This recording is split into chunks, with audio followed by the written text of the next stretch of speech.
Buenas tardes, querida Iglesia del Alto.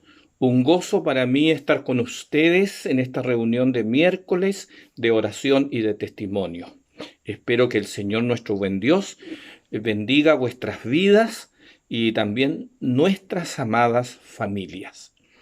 En el marco de la reflexión de la palabra de Dios para esta tarde, quisiera que pudiéramos reflexionar juntos en parte de una historia ya conocida por nosotros, pero que tiene enseñanzas espirituales profundas y trascendentes, y que me gustaría una vez más meditar en un aspecto de esta bella historia que el escritor Lucas presenta en parte de lo que es el capítulo 24 de su Evangelio. Allí se muestra y se describe, se narra la historia verídica de dos discípulos que en el primer día de la semana después de la resurrección de Cristo, dice que caminaban eh, muy tristes, muy apenados, podríamos decir, desesperanzados, frustrados, desilusionados, desde Jerusalén hasta una aldea llamada Emaús. Los nombres de estos discípulos es Simón, uno de ellos, no se refiere a Pedro, sino otro Simón, y el otro protagonista de la historia se llama Cleofas, Simón y Cleofas. Ellos iban, cierto, en viaje y por supuesto su pena profunda, su frustración, su desesperanza se denotaba en la faz de su rostro. Y repentinamente, cierto, aparece en escena mientras ellos caminan triste con sus rostros, cierto, que denotan esa pena profunda, se acerca un extraño caminante, un forastero. Era nada menos que Jesús, el triunfante Hijo de Dios, que había vencido hacía algunos días, 3 días, el poder del pecado definitivamente al morir sin pecado, porque Él muere por los pecados ajenos, por nuestros pecados, y también hacían solo horas que Él había vencido definitivamente el poder de la muerte. Y ahora el glorioso y resucitado Salvador, como un forastero, se acerca a ellos, pero ellos, en medio de su pena, ¿cierto?, de su desesperanza, no se dan cuenta que el que les dirige la palabra, que el que les habla, es nada menos que el Cristo, el Mesías, el Salvador resucitado. Y por cierto, según el escritor bíblico, se produce un diálogo, y el diálogo es de parte del forastero que le dirige la palabra y le pregunta y le dice: ¿qué pláticas son estas? ¿Qué conversaciones son estas que tenéis vosotros mientras camináis en el camino? ¿Y por qué están tan tristes? Y ellos, por supuesto, cierto, que se sorprendieron frente a la extraña pregunta de este también extraño forastero. Y le dice: pero ¿acaso eres tú el único, cierto, hombre aquí en Jerusalén que no sabe las cosas que realmente han acontecido? Y el Señor, que era el gran maestro, cierto, le hace una nueva pregunta: pero ¿y qué cosas? Y ellos comienzan, ¿cierto?, a abrir su corazón para contarle, ¿cierto?, a este extraño caminante, este extraño compañero que se suma a ellos o se une a ellos en el caminar, lo que había acontecido. Y comienzan a describir, ¿cierto?, allí en el versículo 19 del capítulo 24 de Lucas, cuando le dice: pero de Jesús, el Nazareno, que fue un varón profeta, poderoso en obra y en palabra delante de Dios y de todo el pueblo. Y le dicen ellos y le cuentan, ¿cierto? Y nosotros vimos cómo le entregaron a los principales sacerdotes, a las autoridades, ¿cierto?, de nuestros gobernantes, para que él fuera enjuiciado y fuera condenado, ¿cierto?, a la muerte, y finalmente lo crucificaron. Sin embargo, ahora le dicen nosotros: pero nosotros, le dice Simón y Cleofas al forastero, nosotros esperábamos que ese personaje, Jesús, ¿cierto?, a quienes le quitaron la vida, era el hombre que tenía que redimir a Israel. Nosotros esperábamos eso. Y además, esto hace 3 días que aconteció. Pero también le siguen contando al forastero, aunque también nos han llegado rumores, noticias de que las mujeres fueron al sepulcro y vieron la tumba vacía. Y al parecer vieron visión de ángeles. ¿Ya? Y algunos andan diciendo de que él vive. Y esos son rumores, porque esto ya hace 3 días que aconteció. Hermanos, ¿qué significará esperar algo tan glorioso, tan importante, tan trascendente, sin fe verdadera, sin confianza plena, sin creer las promesas que Dios había hecho, sin creer la palabra del Señor? Tal era la experiencia profunda, espiritual, tanto de Cleofas como de Simón. Y el extraño forastero, ¿cierto?, se dirige a ellos ahora en otros términos y les refiere palabras que alcanzan el fondo de sus corazones, que estremece sus conciencias, que golpea la conciencia, que tienen como intención de parte del forastero, que es Jesús oculto a la vista de ellos, ¿cierto?, de atacar el problema, ¿cierto?, que nublaba su vista, que era la poca fe o el grado no menor de incredulidad que ellos todavía tenían en la palabra que Dios había revelado.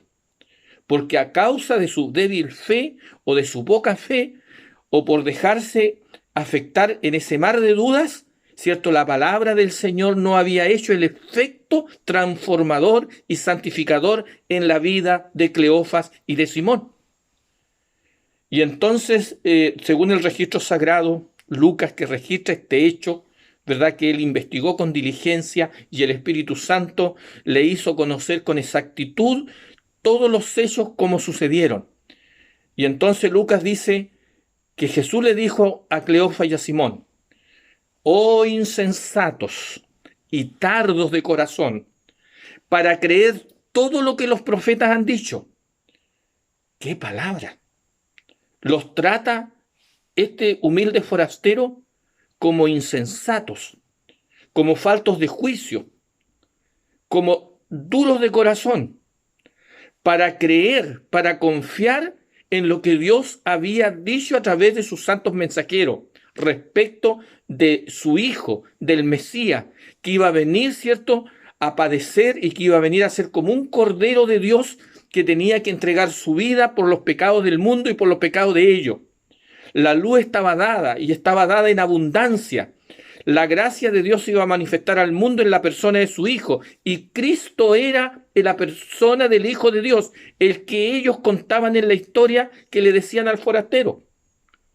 Y ellos vieron acontecer todas las cosas, vieron con sus ojos físicos, pero no con sus ojos espirituales, a causa de una fe debilitada, pequeña, que no les permitía tener la suficiente luz para apreciar, para discernir la importancia de lo que realmente había acontecido en la vida de nuestro Señor Jesucristo. Mis hermanos, y continuó diciéndole el forastero: ¿no era necesario que el Cristo padeciera todas estas cosas? ¿No estaba escrito así por los profetas? ¿No conocieron ustedes esta historia que se simbolizaba cada día a través del altar y el sacrificio, tanto en los sacrificios matutinos como vespertinos? Y dice que, comenzando desde los escritos de Moisés y siguiendo por los escritos de los profetas, por los salmos, es decir, por todo lo que estaba en la Torá, lo que eran los escritos equivalentes al Antiguo Testamento, les declaraba en citas centrales, ¿cierto?, respecto de lo que los profetas de Dios los mensajeros de Dios escribieron sobre el Cristo, sobre el Mesías Redentor que tenía que venir a redimir a Israel, a salvar a Israel. Hermanos, me gustaría que hiciéramos un paralelo. Ellos dijeron, nosotros esperábamos que Él era el que había de redimir a Israel. Esperaban, pero esperaban sin la suficiente fe que se requiere para poder entender los grandes sellos espirituales que le rodeaban a ellos. Esperaban, pero sin una fe madura, sin una fe salvadora que guía la mente, guía la conciencia de aquellos, ¿cierto?, que creen en la veracidad absoluta de la palabra de Dios, del poder, ¿cierto?, esclarecedor de la palabra de Dios, que nos guía en la ruta, que nos señala el camino, que nos orienta, ¿cierto?, nuestra senda para que nosotros podamos transitar por ella y entender los tiempos y las sazones que el Padre puso, ¿cierto?, en su sola potestad, pero que la fue revelando progresiva y parcialmente a su amada iglesia, a su amado pueblo. Estos hombres, Cleofas y Simón, podríamos decir eran adventistas, porque en esencia adventista significa una persona que espera en la promesa de Dios, espera, ¿cierto?, un acontecimiento confiado en que esa hora que debe suceder ese acontecimiento, ese hecho prometido, ocurrirá ciertamente. Nosotros hoy nos llamamos adventistas del séptimo día, fundamentalmente porque somos una comunidad de fe que esperamos la promesa del segundo regreso de nuestro Señor Jesucristo. Nosotros esperamos el regreso de nuestro Salvador, de nuestro Libertador. Estamos a la espera, así como Simón y Cleofas y también los otros discípulos esperaban la redención de Israel. Nosotros esperamos la redención definitiva. Que el Señor venga para llevarnos al lugar y al hogar que nos prometió. Pero mis hermanos y hermanas, verdaderamente estamos creyendo la veracidad de las Sagradas Escrituras. ¿Creemos sinceramente de todo corazón en las promesas de nuestro maravilloso Salvador que volverá por segunda vez a buscarnos? ¿O todavía hay cierta tela de juicio o mantos de duda o grados de duda? ¿O de repente nos invade la incredulidad que puede llevarnos como ese siervo de la parábola que dijo, mi Señor se tarda en venir? Este pueblo, en la hora actual que nos toca vivir, en este contexto de duda y de incertidumbre que vive el mundo, nosotros como discípulos del Señor de esta generación, como ningún otro pueblo sobre la tierra, debemos tener la claridad de la luz que emana de la palabra del Señor y de las profecías que nos señalan, hermanos y hermanas, que el tiempo es breve, que el tiempo es inminente, que Cristo ha de venir pronto a la tierra a buscar su pueblo, su iglesia peregrina, entre los cuales está usted, estoy yo.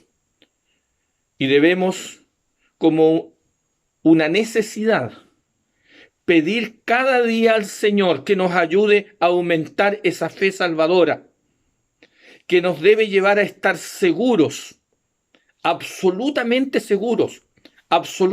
confiados que el Señor volverá a la tierra a buscarnos para llevarnos al hogar que nos prometió. El relato sagrado dice que llegaron a la aldea de Emaús. El contexto, ¿cierto?,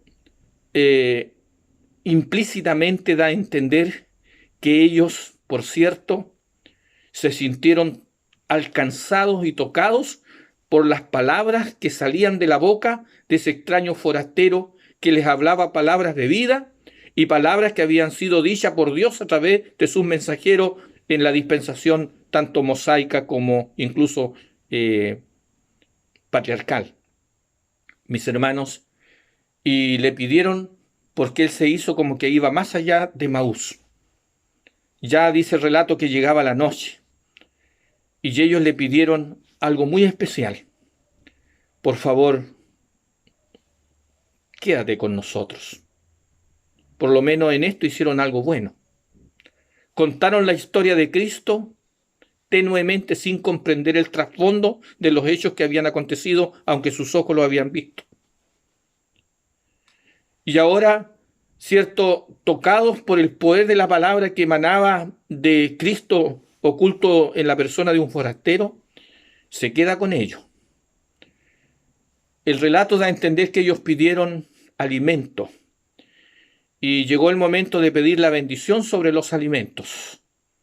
Y en el momento en que el forastero levantó las manos para pedir la bendición, él, dice el relato sagrado, desapareció de su vista.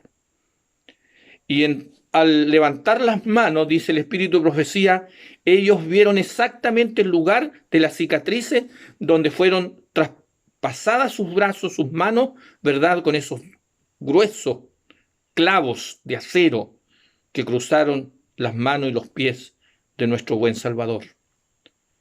Y por cierto, dice que le reconocieron en ese momento, pero al ser reconocido en ese instante, ocurre el milagro de que él se desapareció de su vista.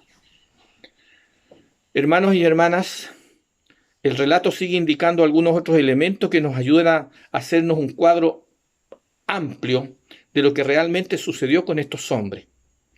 La palabra que emanaba de Cristo oculto en la persona de un forastero era una palabra que tenía poder, que era como un fuego, ¿cierto?, que llegaba al corazón de Cleofa y de Simón y que hacía arder el corazón de ellos, cuando en verdad, en medio de la duda y de la incertidumbre, prestamos oído a la palabra del Señor. Esta tiene el poder de hacer arder nuestro corazón. Pero, ¿cómo puede suceder eso? En la medida que nosotros adoptemos una actitud humilde de un necesitado, que siente la necesidad, ¿cierto?, en su alma de reencontrarse con Dios y disponerse a escuchar su voz, que nos habla fundamentalmente a nosotros por medio de su palabra. Les pido, amada Iglesia del Alto, que nos dispongamos cada día no a recibir tanta información vía tercero. Hoy circula mucho mensaje, ¿cierto?, grabado, y algunos ya casi no leen los libros, sino que simplemente se ponen a escuchar cosas que otros han vivido, ¿verdad?, pero no escudriñan de manera directa y personal y escuchan de manera personal la voz del Señor, que nos habla fundamentalmente, dice la inspiración, en primer lugar a través de la palabra, luego a través de la naturaleza y, por cierto, a través de los escritos inspirados del espíritu de la profecía. Yo quiero animarte y pedirte que cada día apartes tiempo de tu programa diario, un tiempo donde usted personalmente esté a solas con el Señor, orando a Él, pero escuchando su palabra. Y después que lo escuche, pregúntese, recuerde, ¿qué me dijo Dios cuando habló conmigo? A través de la palabra. Una de las formas también como el Señor nos habla, ciertamente, pero más grupalmente, ¿cierto?, más masivamente o congregacionalmente, es a través de la predicación, que nosotros también podemos, en el contexto del mundo actual, escucharla privadamente. Pero, mis hermanos queridos, nada es más importante que escuchar al Señor que nos habla personalmente. Y eso nos ayudará a fortalecer la fe y podremos nosotros esperar, ¿cierto?, confiado, como lo dice el apóstol Pablo, es pues la fe la certeza de lo que se espera y la convicción de lo que no se ve. Es decir, fe implica seguridad total, absoluta, certeza plena, que nos ayuda a estar seguro, pero absolutamente seguro en lo que esperamos. Hermanos, allí en el mundo hay desorientación, hay sin duda oscuridad espiritual. Hay, cierto, una nebulosa de duda y de incertidumbre que envuelve la vida de la gran mayoría de los hombres y mujeres que habitan este planeta en rebelión. Pero nosotros también estamos en el mundo, pero no somos del mundo.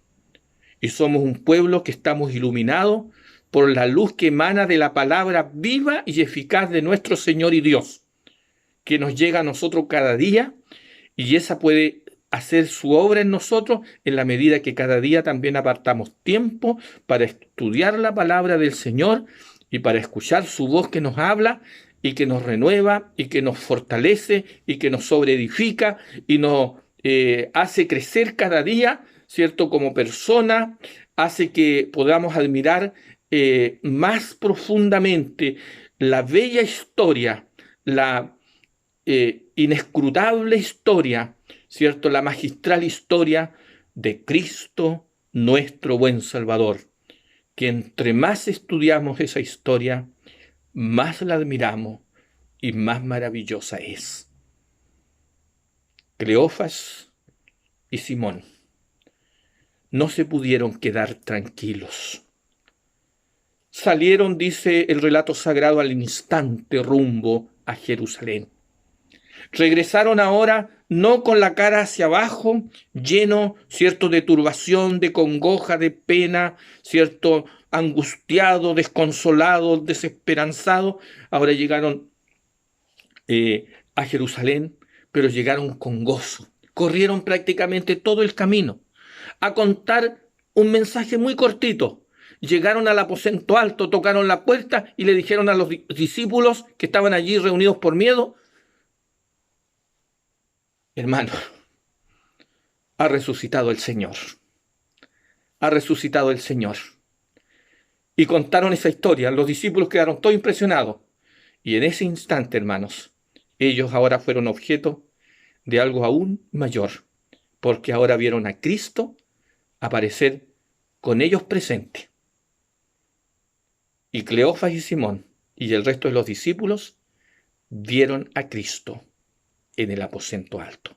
Así lo atestigua el mensaje inspirado de los escritos de la sierva del Señor. Queridos y amados hermanos, que esta historia nos ayude a esperar confiado, no a esperar bajo los terribles efectos negativos de la duda y de la incertidumbre, sino que esperar confiado el desenlace de los acontecimientos que están sucediéndose rápidamente en la historia del mundo y que terminará con la gloriosa victoria del plan de Dios sobre las fuerzas humanas de este mundo y, hermanos, con el regreso glorioso de nuestro maravilloso y glorioso Salvador. Que en este sentido la bendición de Dios sea con todos nosotros, que esperemos confiados y que creamos plenamente, absolutamente seguros de que la palabra del Señor es verdadera. Que el Señor te bendiga. Un grande abrazo para usted. Dios mediante, nos vemos el próximo sábado. Una bendición para cada uno de ustedes, amados hermanos y hermanas, y también para toda la iglesia, para todas nuestras familias. Amén.